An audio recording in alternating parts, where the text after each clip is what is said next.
In 1943, a boarding house cook in Baltimore was fired for serving too much bacon. She had been giving each boarder 3 strips instead of 2. The owner calculated she was costing him 11 cents a day in lost profits. 11 cents. That was enough to lose your job over bacon. When meat was rationed during the war, when bacon cost 38 cents a pound and wages barely covered rent, every strip mattered. Every drop of grease mattered more. Number 13 on this list was served in railroad boarding houses from Chicago to San Francisco, and the landladies who made it could tell you exactly how thin to slice the bacon to feed 20 men from a single pound. Number 8 was the salad your great-grandmother made that would horrify any modern nutritionist. And number 1 required no bacon at all, just the grease left behind in the pan. Families did not eat bacon. They used bacon efficiently. The strips were rationed. The fat was saved. And the meals that fat made possible fed more people than the meat ever could. These are the 15 forgotten bacon meals poor families made when meat was a luxury. Before we go any further, I have a quick question. Where in the world are you watching from tonight? Now, drop your country in the comments below, and we're always curious to see how far these videos reach. And Number 15, bacon grease biscuits. The bacon was eaten on Sunday morning.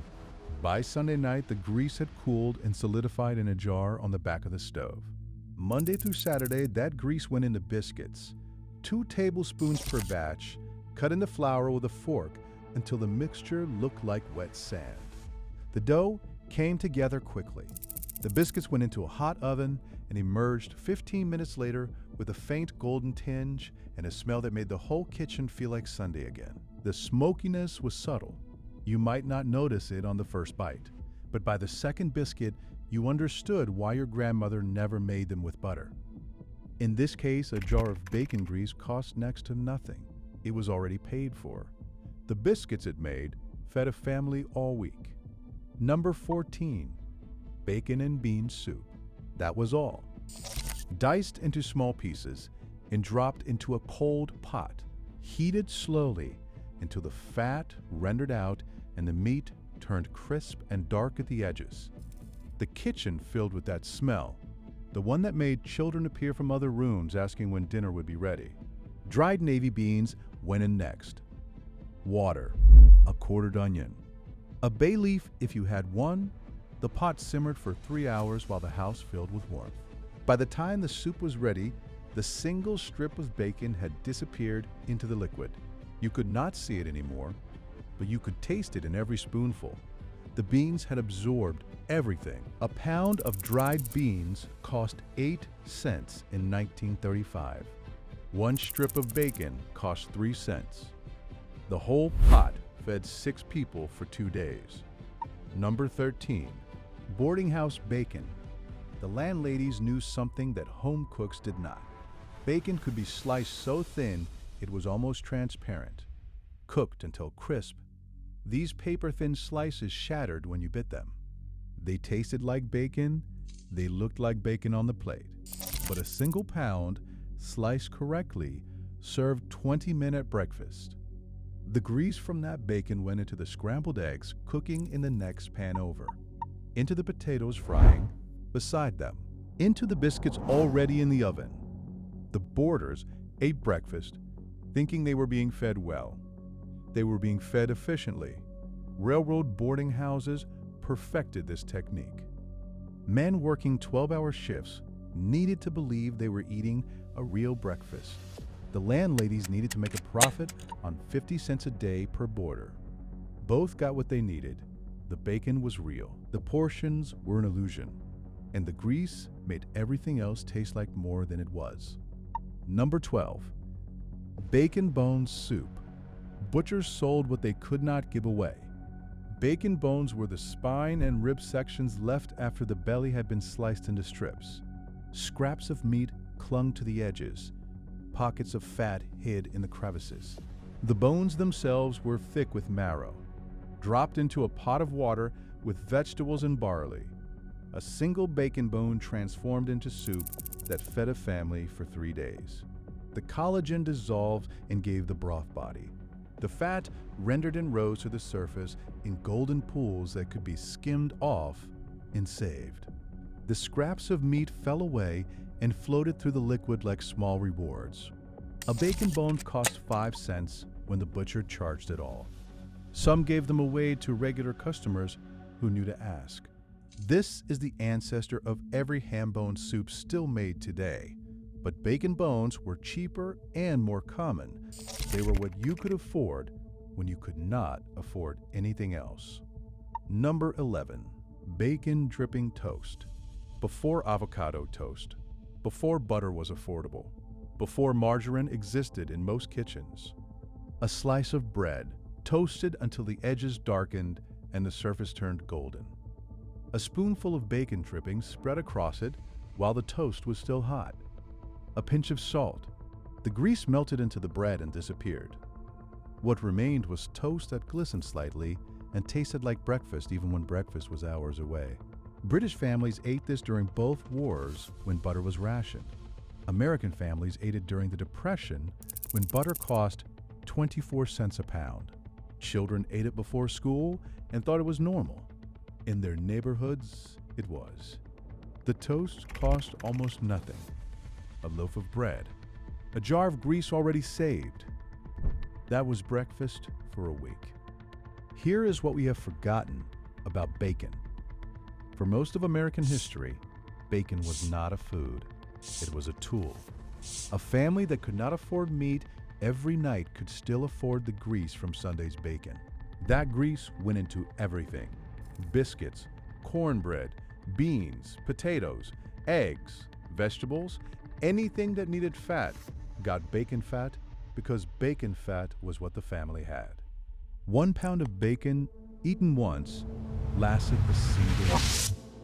1 pound of bacon rendered and saved, flavored 2 weeks of cooking. We pour the grease down the drain. Now we scrape it into the trash with the paper towels. We have forgotten that the grease was always the point.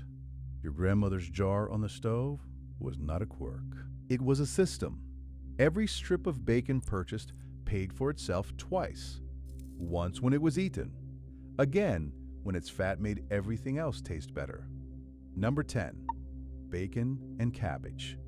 A head of cabbage cost a dime. 2 strips of bacon cost 6 cents. The bacon went into the pot first, diced small, and rendered until the fat ran clear and the meat turned crisp. The cabbage went in next, quartered and dropped into the shimmering grease. Water came halfway up the sides. The lid went on. An hour later, the cabbage had transformed. The leaves had gone silky and soft. The color had deepened. The bacon fat had penetrated every layer, and the whole pot smelled like something you would pay money for at a restaurant. Irish families brought this dish across the Atlantic. German families made their own version with caraway seeds. Polish families served it over potatoes. The recipe crossed every border because it solved the same problem everywhere. How do you make a cheap vegetable taste like a real meal? The answer was always bacon. Number 9. Bacon fat cornbread. Southern cornbread was never made with butter. That is a lie told by modern cookbooks. Real cornbread, the kind your great-grandmother made, used bacon grease, 2 tablespoons in the batter, another tablespoon heated in a cast-iron skillet until it shimmered and smoked. Slightly, the batter went in and sizzled. The bottom of the cornbread began to crust immediately. 15 minutes later, the skillet came out of the oven and the cornbread was flipped onto a plate in one piece. The bottom was dark gold and slightly crisp. When you broke it apart, it crackled. This is still how cornbread is made in kitchens where the old ways survive. Everywhere else, the recipes call for butter or vegetable oil. They do not tell you what you are missing. Number 8. Wilted lettuce salad with hot bacon grease. This one sounds wrong until you taste it. Fresh lettuce leaves in a bowl, crisp and cold, waiting in a skillet. Bacon cooked until the fat rendered and the meat turned crisp. The bacon was lifted out and crumbled. Then the hot grease still popping and shimmering, was poured directly over the lettuce. The leaves collapsed, they wilted instantly, shrinking to half their size. They turned glossy with fat. A splash of vinegar went into the hot pan to deglaze it, and that went over the salad too. Then the crumpled bacon, then salt. The salad was warm and tangy and smoky and completely unlike anything served in restaurants today. It was a Depression-era solution to a simple problem. Lettuce alone was not filling. Lettuce with hot bacon fat was a meal. This dish survives in church potlucks across the rural South. Everywhere else, it has been forgotten. Here is what the history books leave out. Bacon was not food. Bacon was preserved meat. A pig, slaughtered in November, needed to last until spring. Without refrigeration, the only options were salt and smoke. The belly became bacon, the legs became ham, the fat was rendered into lard. The bacon hanging in the smokehouse was not breakfast. It was insurance against starvation. It was the guarantee that even in February, when nothing grew and the snow was 3 feet deep, there would still be protein. Families treated bacon the way we treat savings accounts. You did not spend it carelessly. You used it strategically. A strip here, a few pieces there, just enough to flavor a pot of beans or enrich a pan of cornbread. The grease was not a byproduct. It was a dividend.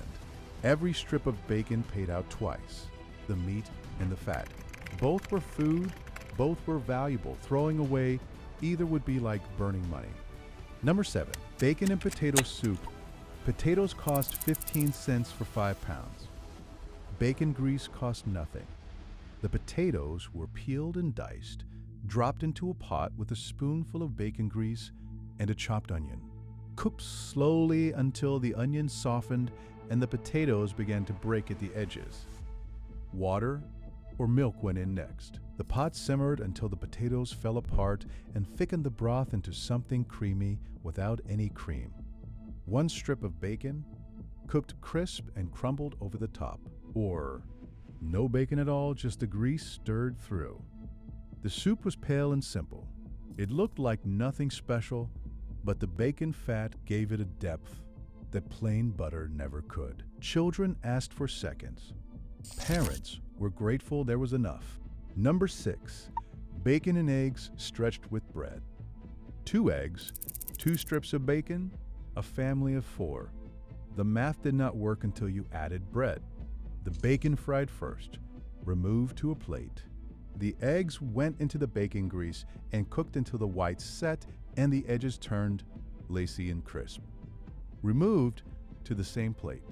Then torn pieces of bread went into the pan, pressed flat into the remaining fat, fried until they turned golden and crunchy, and soaked with grease. Divided among 4 plates, 2 eggs and 2 strips of bacon and a pile of fried bread looked like a real breakfast. The bread had absorbed so much bacon flavor that it almost counted as meat. This was not a recipe, this was mathematics. How to turn not enough into just enough. Number 5, bacon and onion pie.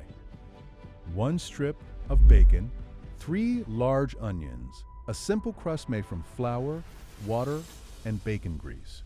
The bacon was diced and rendered. The onions were sliced thin and dropped into the fat.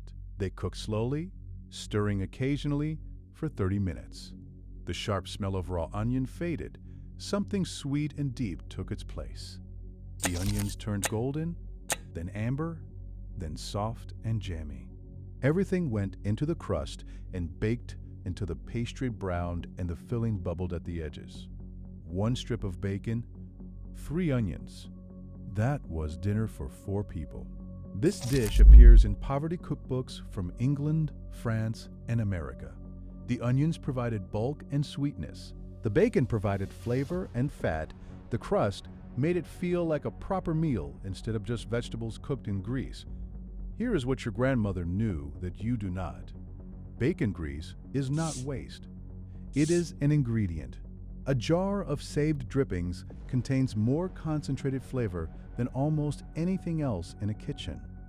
A spoonful transforms a pot of beans. A tablespoon makes cornbread taste the way cornbread is supposed to taste. A smear on toast turns bread into breakfast. We throw it away now because we could afford to, because there is always more bacon at the store, because we have never had to make 1 pound last 2 weeks. But the jar is still there if you want it. The technique still works, and the food you make with it will taste better than anything cooked in vegetable oil. Number 4. Bacon ends and pieces. The butcher's scraps. Bacon ends were the irregular pieces left after the belly had been sliced into neat strips. Odd shapes, uneven thickness, impossible to stack in a package and sell at full price. So, they sold for half. Families who could not afford regular bacon bought the ends and chopped them small. The pieces went into soups, beans, greens, fried rice, anything that needed flavor. Scattered through a dish, the irregular shapes disappeared. What remained was the taste of bacon at half the cost. A pound of ends cost 20 cents, when regular bacon cost 38. Over a year, the savings added up to dozens of extra meals. This product still exists. Look for it in the refrigerated section, usually on the bottom shelf. It still works exactly the way it always did. Number 3. Bacon rind and beans. Before bacon was trimmed and packaged, it came with the skin attached. The rind was thick and tough. You could not eat it raw. But dropped into a pot of beans and simmered for 4 hours, it transformed. The collagen dissolved into the liquid and gave it body. The fat rendered out and enriched the broth. The rind itself turned soft and gelatinous, and those who did not mind the texture ate it with the beans. Butchers often gave rinds away. They could not sell them to anyone who could afford to be choosy. But for families stretching every penny, a free bacon rind was a gift. A bag of beans, water, an onion, a free bacon rind. That was dinner for a family of 6 for 2 days. Number 2. Red-eye gravy. This one requires country ham, but the technique came from bacon. Fry the ham or bacon, remove it from the pan, pour black coffee into the hot grease. The liquid sizzles and spits. The brown bits on the bottom of the pan dissolve. What emerges is a thin, dark gravy that tastes like smoke and salt and bitter coffee all at once. Poured over biscuits or grits, red-eye gravy stretched a single piece of meat into breakfast for a family. The gravy carried the bacon flavor across the entire plate. Every bite of biscuit tasted like meat, even when there was almost no meat to be found. The coffee was the secret. It cut through the richness and added depth.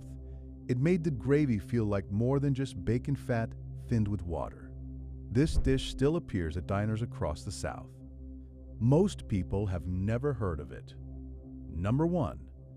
Bacon grease gravy over biscuits. At the top of this list is the meal that required no bacon at all, just the grease. Just what was already sitting in the jar on the stove. A spoonful of bacon fat heated in a skillet until it shimmered. A spoonful of flour stirred in and cooked until it turned the color of peanut butter. Milk poured in slowly, a little at a time, stirring constantly. Salt, pepper, nothing else. The gravy thickened in 3 minutes. Poured over split biscuits, it was breakfast. Poured over rice, it was dinner. Poured over anything, it was a meal that tasted like someone cared. A family that had eaten bacon on Sunday could eat bacon gravy every day until the next payday. The grease was already saved, the flour cost pennies, the milk was cheap, and the result tasted better than it had any right to. This is the ancestor of sausage gravy. But sausage gravy requires fresh meat. Bacon grease gravy requires nothing except what is already in the kitchen. The grease was never waste. The grease was always the plan. Here is my challenge. Save your bacon grease this week, just once. Let it cool in a jar on the counter the way your grandmother did. Then use it. Fry your eggs in it tomorrow morning. Make a batch of biscuits this weekend. Stir a spoonful into a pot of beans and taste what you have been throwing away. Drop the dish you are going to try in the comments: the wilted lettuce salad or the bacon fat cornbread, the potato soup or the gravy over biscuits. They are proof that 1 pound of bacon, used correctly, can feed a family for weeks. The meat is just the beginning. The grease is where the real cooking happens.